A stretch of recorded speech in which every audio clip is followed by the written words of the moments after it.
नमस्कार, आप देख रहे हैं प्राइम टीवी। मैं हूं आपके साथ अब्दुल करीम। इस बार 1 फरवरी यानी कि कल पेश होने वाले आम बजट की तैयारियां शुरू हो गई है। आम बजट से पहले हलवा सेरेमनी का आयोजन भी होता है और इस सेरेमनी के बाद ही आम बजट को पेश किया जाता है। लेकिन ये हलवा सेरेमनी क्यों मनाई जाती है, इसका खास महत्व क्या है, ये सब हम आपको बताएंगे अपनी इस खास रिपोर्ट में।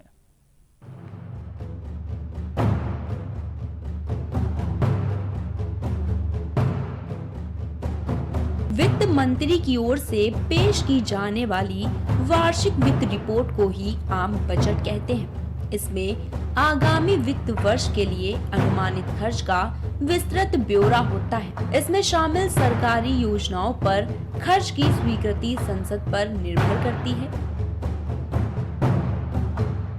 हमारी भारतीय परंपराओं के अनुसार किसी भी शुभ काम की शुरुआत से पहले मुंह मीठा कराया जाता है। इसी तरीके से आम बजट के पेश होने से पहले हलवा सेरेमनी का आयोजन किया जाता है, जिसका काफी महत्व है। हलवा सेरेमनी एक ऐसी परंपरा है जो हर साल बजट से पहले मनाई जाती है। हलवे की इस परंपरा को लेकर कहा जाता है कि एक लोहे के बड़े बर्तन में हलवा बनवाया जाता है, जिसे वित्त मंत्रालय के सभी कर्मचारियों में बांटा जाता है और इसके बाद बजट की छपाई का काम शुरू होता है। जानकारी के अनुसार अर्थव्यवस्था को बुलंदियों पर पहुंचाने के लिए इस परंपरा को शुरू किया गया है। इस दौरान सभी कर्मचारी 10 दिनों तक छपाई के काम में लगे रहते हैं। जाहिर है, हर साल वित्तीय बजट से सरकार, उद्योग और आम लोगों को काफी उम्मीदें होती हैं। इसलिए ये बजट काफी महत्वपूर्ण है। इसके अलावा 10 दिनों तक कर्मचारी सब कुछ छोड़कर फोकस के साथ बजट छपाई के काम में जुड़े रहते हैं। इसलिए हलवा खिलाकर एक तरीके से उन लोगों को उत्साहित किया जाता है, जैसे कि हर बड़े काम से पहले किया जाता है। बता दें कि इस परंपरा के तहत वर्तमान वित्त मंत्री खुद बजट से जुड़े कर्मचारियों और वित्त अधिकारियों को हलवा बांटते हैं। इससे पहले हर साल हलवा समारोह के आयोजन से बजट दस्तावेजों का प्रकाशन शुरू होता था। यह पहली बार होगा जब बजट दस्तावेजों का प्रकाशन नहीं होगा। वित्त मंत्रालय ने एक बयान में कहा, एक अभूतपूर्व पहल के तहत केंद्रीय बजट 2021-22 पहली बार डिजिटल तरीके से लोगों को मिलेगा। बजट 1 फरवरी को पेश होने वाला है। इस मौके पर वित्त मंत्री सीतारमण ने यूनियन बजट मोबाइल ऐप भी पेश किया, ताकि सांसद व आम लोग बिना किसी परेशानी के डिजिटल तरीके से बजट दस्तावेज पा सकें। हालांकि ऐसा पहली बार हो रहा है जब कोरोना महामारी के चलते इस बार हमेशा की तरह बजट दस्तावेजों की छपाई नहीं होगी, बल्कि उन्हें डिजिटल तरीके से PDF में बनाया जा रहा है। आपको डेस्क प्राइम टीवी। तो 1 फरवरी को आम बजट पेश किया जा रहा है और इस बार का बजट आम आदमी के लिए लिहाज से कितना खास होने वाला है। और इस बार 1-2 नहीं बल्कि पूरे 5 बड़े तोहफे सरकार की ओर से मिलने की उम्मीद है। आइए जानते हैं कि इस बार के बजट 2021-22 में आम आदमी के लिए कौन सी 5 बड़ी घोषणाएं हो सकती हैं।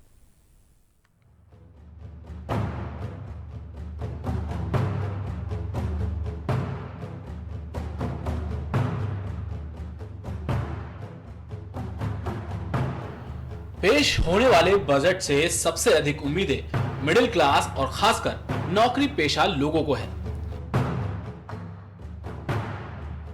कोरोना काल में बहुत सारे लोगों की नौकरी चली गई थी और बहुत से लोगों की सैलरी भी कटी थी। ऐसे में लोग इस बजट में सरकार से कुछ ज्यादा ही उम्मीदें कर रहे हैं।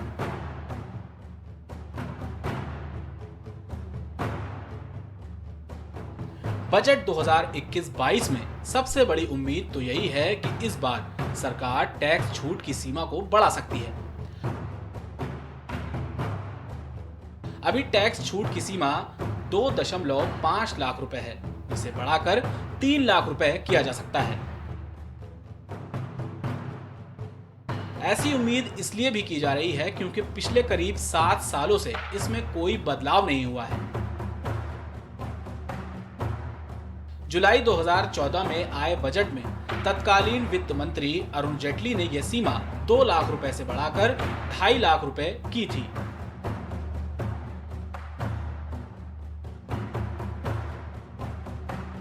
मौजूदा समय में आयकर अधिनियम की धारा 80C के तहत निवेश करके इनकम टैक्स में 1.5 लाख रुपए तक की आय पर टैक्स छूट पाई जा सकती है। इस बार इसे बढ़ाकर 2 लाख रुपए तक किए जाने की उम्मीद है। सुझाव तो यहां तक दिए जा रहे हैं कि इसे बढ़ाकर दोगुना यानी 3 लाख रुपए किया जाना चाहिए। इसमें भी पिछले 7 सालों से कोई बदलाव नहीं हुआ है।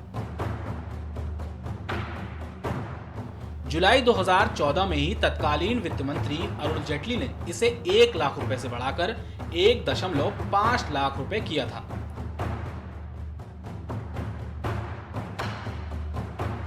दो 2020-21 का पूरा साल ही कोरोना की चपेट में रहा है। इस दौरान बहुत सारे लोग कोरोना की चपेट में आए और उन्हें दवा पर काफी खर्च करना पड़ा है। बहुत से लोगों ने भविष्य के खतरे को देखते हुए अपना मेडिकल इंश्योरेंस कवरेज भी बढ़ा लिया है। कोरोना काल को देखते हुए ये भी उम्मीद की जा रही है कि मेडिकल इंश्योरेंस को देखते हुए इस बार सरकार 80D के तहत मिलने वाले 25,000 रुपए तक के डिडक्शन को बढ़ाकर 50,000 रुपए कर सकती है। वहीं सीनियर सिटीजन के लिए सीमा बढ़ाकर 75,000 रुपए तक किए जाने की उम्मीद की जा रही है।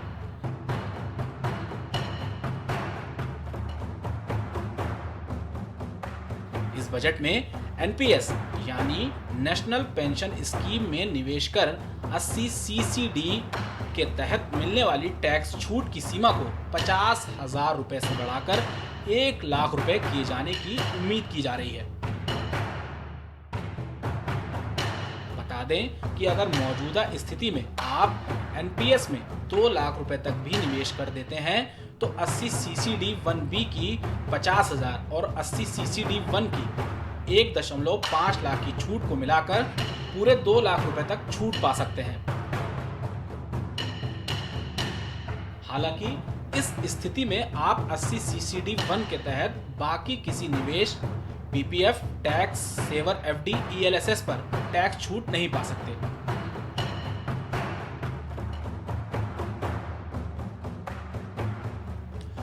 कोरोना काल में काम करने का तरीका काफी बदल गया है।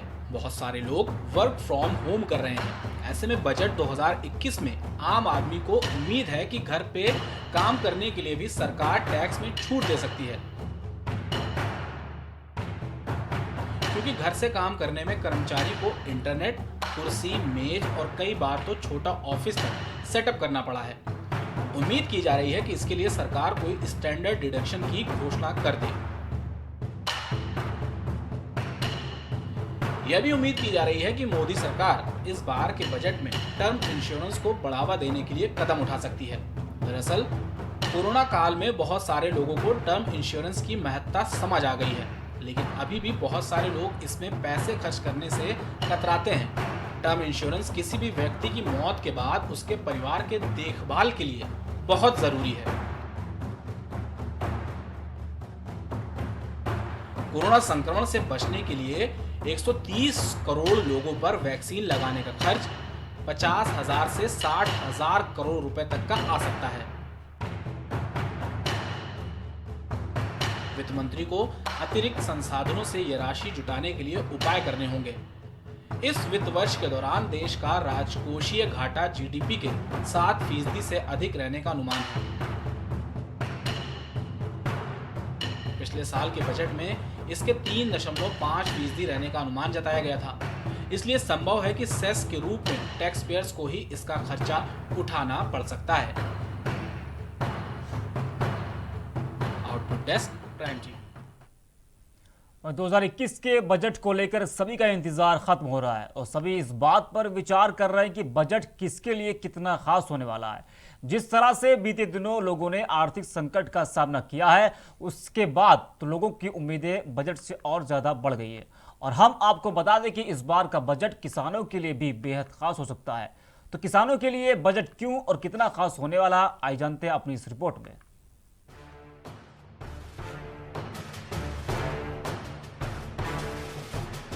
हर साल सभी को बजट का बेसब्री से इंतजार रहता है। हमेशा की तरह इस बार भी हमें बजट का इंतजार है। हम बता दें आपको कि अब हमारा इंतजार खत्म हो गया और 2021 का बजट आ रहा है। जिस तरह से लोगों ने पिछले साल कोरोना महामारी के चलते आर्थिक संकट झेला है, इससे लोगों की बजट को लेकर ज्यादा उम्मीदें बढ़ गई हैं।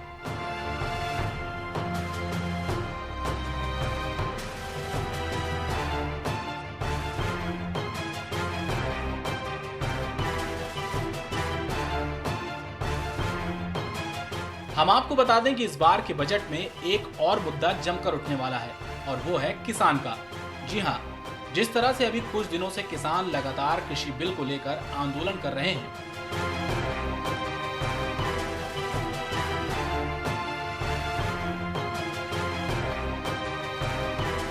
उसके बाद ये कयास लगाए जा रहे हैं कि किसानों की नाराजगी दूर करने के लिए सरकार कड़ी मशक्कत करने वाली है और इसके लिए बजट से अच्छा कोई और मौका हो नहीं सकता।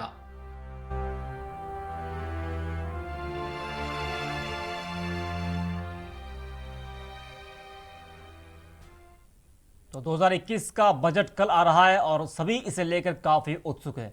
ऐसे में किसानों का बजट में क्या फायदा मिलने वाला है, इसका भी इंतजार कर रहे हैं।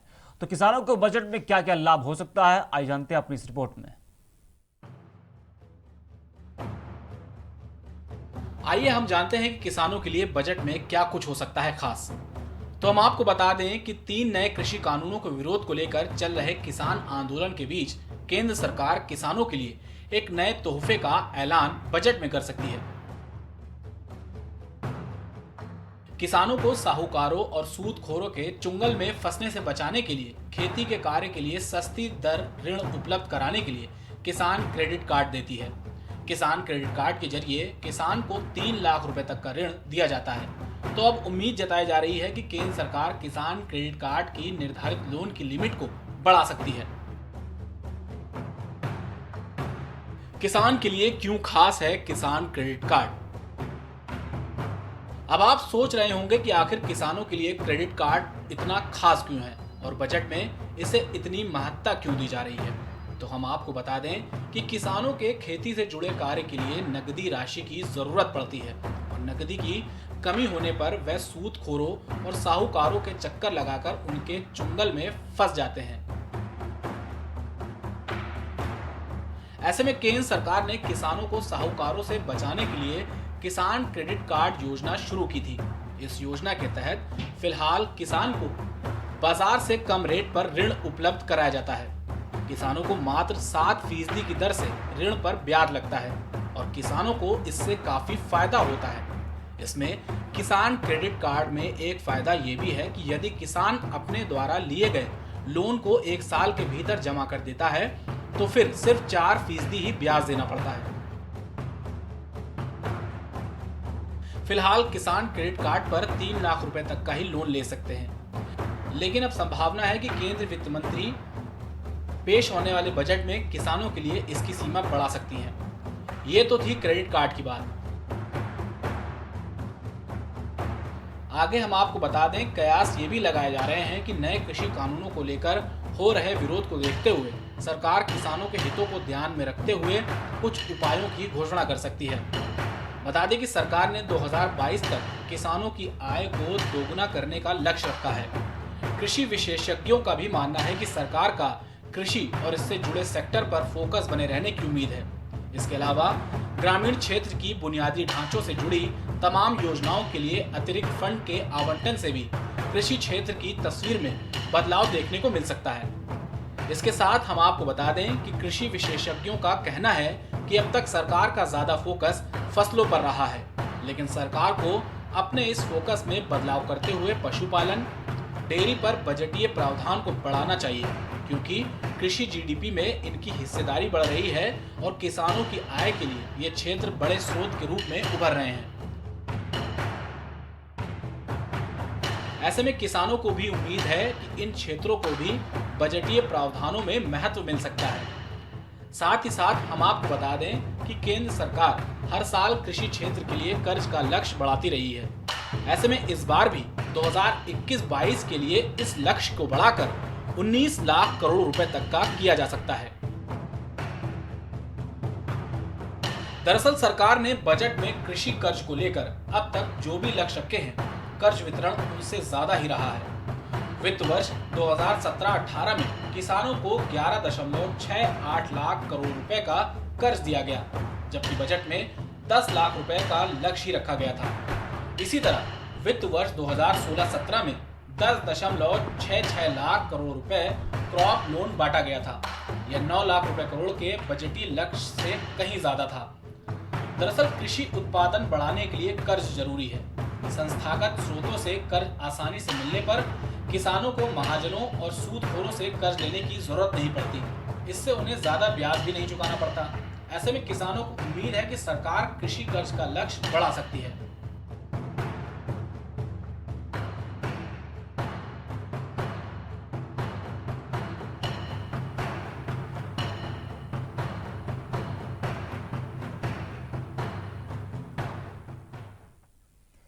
तो कोरोना महामारी के बाद देश की अर्थव्यवस्था धीरे धीरे पटरी पर लौट रही है और इस सब के बीच में अब कल यानी कि 1 फरवरी को वित्त मंत्री निर्मला सीतारमण अपना आम बजट जो है वो पेश करने जा रही है और सभी की नज़र कल जो है वो वित्त मंत्री निर्मला सीतारमण पर होगी कि आखिर जिस तरह से कोरोना महामारी में लोगों को समस्याओं का सामना करना पड़ा है, खासकर अगर हम मध्यम वर्ग की बात करें तो उनको सबसे ज़्यादा महामारी का सामना करना पड़ा है।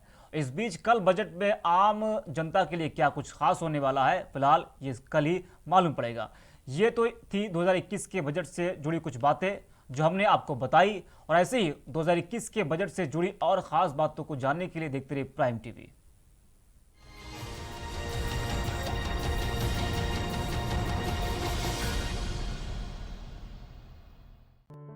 न हिंदू में हूं न मुसलमान में हूं, मैं हिंदुस्तान हूं, हर इंसान में मैं हूं।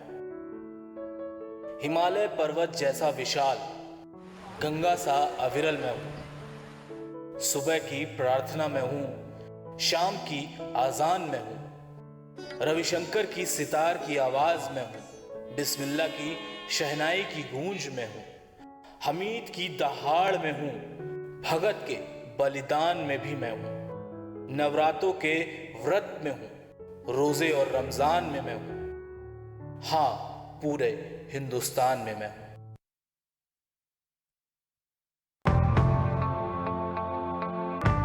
कश्मीर से लेकर कन्याकुमारी तक,